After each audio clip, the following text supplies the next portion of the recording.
Memakai masker, salah satu protokol kesehatan yang harus dibiasakan, mencegah penularan virus corona. Kesadaran warga memakai masker sudah relatif lebih baik, namun masih banyak warga yang mengenakan masker tidak memenuhi standar, seperti masker scuba dan buff. Masker scuba dan buff umumnya terbuat dari bahan kain satu lapis yang sangat tipis. Permukaan yang berpori membuat masker scuba bisa memecah droplet menjadi lebih halus, sehingga virus justru lebih mudah masuk dalam tubuh. Dinas Kesehatan Sumatera Selatan meminta warga mengenakan masker bedah yang memiliki perlindungan paling baik sekitar 95% atau masker kain minimal 2 lapis dengan perlindungan virus sekitar 50 hingga 70%. Jadi untuk amannya itu sama-sama memakai masker. Dan juga masker seperti scuba itu tidak dianjurkan.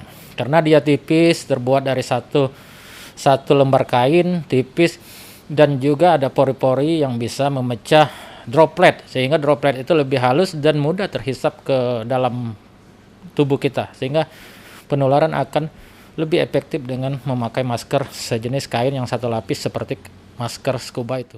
Masker yang memenuhi standar dan dipakai benar dapat mengurangi risiko masuknya virus ke dalam tubuh baik lewat mulut atau hidung.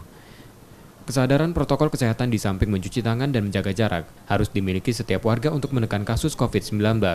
Rizky Nurmizan, Kompas TV, Palembang.